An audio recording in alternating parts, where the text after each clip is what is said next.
So I'm not sure if it's just me, but editing just isn't the funnest thing to do. I much prefer, actually taking the photos, recording the videos, or lighting, literally every other part of the whole process of content creation other than editing.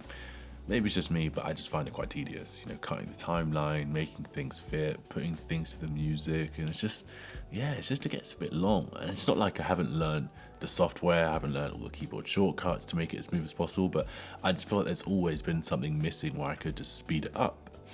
Well, that was the case until I found this, the Logitech MX Master 3. So this is an advanced mouse that I literally created to make your workflow a lot easier. So I'm going to unbox this so you can see exactly what you get when you do receive this yourself, because something tells me you're going to want this mouse. Got a feeling. There we are. So open it up.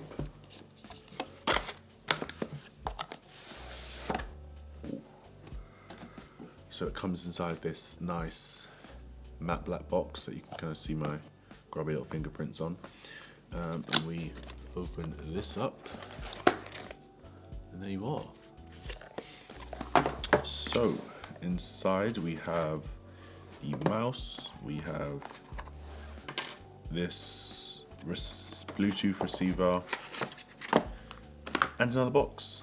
So these are the three things that come inside the box. This is the charging cable and papers, so you really need this because if you're at a point where you're looking to buy this mouse, you probably have a bunch of USB-C cables, so you won't need this.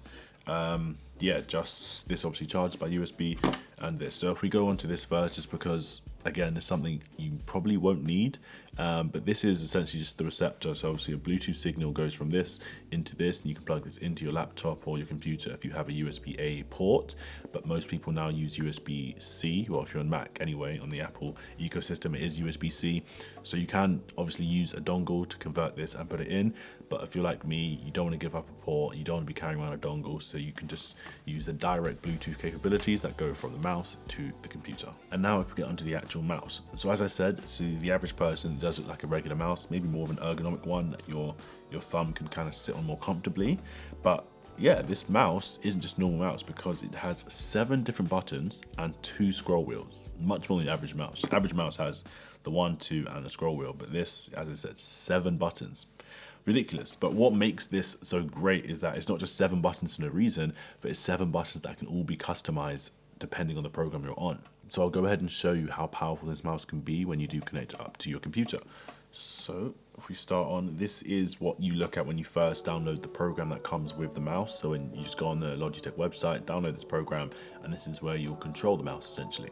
So most customizable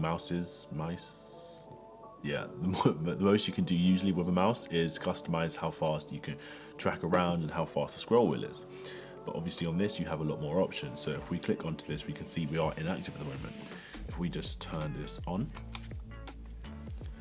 there we are. Straight away you can see Bluetooth, battery full, connected via Bluetooth. So it tells you how much battery you have and how you are connected.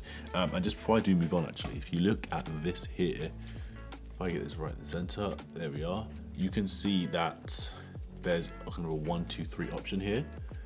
What that does actually enables you to be able to switch the mouse from device. So if you say you have your own laptop, you have a desktop station and maybe an iPad that uses a mouse, you can connect the mouse to every single one of these pretty much at the same time, and then when you want to switch in between, click the button and just go straight over. So that is very cool for someone who does have a lot of different devices. Personally, I only use one, but yeah, if you do have multiple devices, it can work for all of them. So as I said, we have 7 buttons on it. We have the normal left, right click, we have the scroll wheel, we have a button inside the scroll wheel, a button behind the scroll wheel. On the side, we have another scroll wheel here, a forward and back button, and then one final button where your thumb rests. So here you can see this is where we would customize each button. So this is the general page when you are on here, the global settings. So it would see how your mouse would work in a general thing, but it's not too app specific. But for example, if we go into Photoshop, you can see these are all the different customizations. So what I've done is link each button to a keyboard shortcut. So that way I don't have to go to the keyboard shortcuts on my actual keyboard. I don't have to take my hands off the mouse to be able to use these different tools. So if we go over to Photoshop, and this is the thumbnail from my last video. Just as you saw, I've put different keyboard shortcuts for the different tools that you have here on the left assigned to each of these different keys. So the ones I use most often would be move tool, we have the marquee tool, the select tool, and the transform. And then the scroll wheel I've assigned to zoom in and out. So when I am on the thing, I can zoom in and out. So if I just show you these in action now, if I want to make this side of the thumbnail bigger, all I do is make sure I'm selected on the layer. So I would click the move tool, which is assigned to this button here, click on that layer, press on the scroll wheel, and now I have the ability to transform it. Press tick and we're done. Obviously I wouldn't actually leave it like that, but that is an example of how it works. If I say wanted to crop out a certain part of this image, I press the inside to get the marquee tool, and then I now have that image cropped out. I can copy that layer, and now I have just that layer. So that is how you can just assign each key, each keyboard shortcut to each side of the button, just to speed up your workflow. These are the little things that are going to save you time in the long run. Like most people think, oh yes, that long, I could just scroll over here and press the tool, and yes, you can. But when you are in a workflow and you're wanting to, breeze through a load of edits, you don't necessarily want to be doing all of these long things. Like, it just comes second nature to you when you start pressing buttons to change your tool, and it just, as I said, speeds everything up. But Photoshop isn't where it's limited to. We can also customize everything. So if I take you now into DaVinci Resolve, so here we have the different shortcuts that I would use most often on DaVinci Resolve. The shortcut B, for me, that's the shortcut to cut a clip.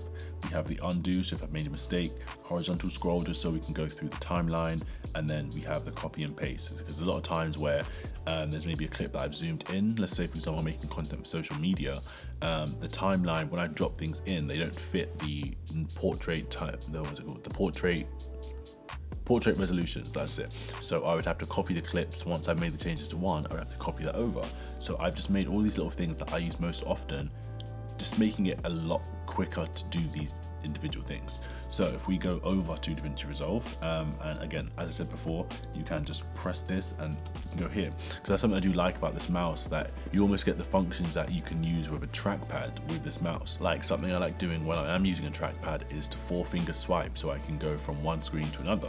But with this mouse, you can set the different functions. So I set swiping across. What I have to do is hold this button and swipe, just like that. So again, go back and forth. If I just press it, it just brings up the different windows. So these are all different ways that you can speed up your workflow without taking your hand off the mouse. And again, it may seem like such a minor thing. Oh, you could just do it the long way. You could just press the keyboard button. You could do it like this. But when you are editing, you are trying to just crunch these things out as quick as possible. So you're trying to get everything done as quick as possible and as smoothly as possible.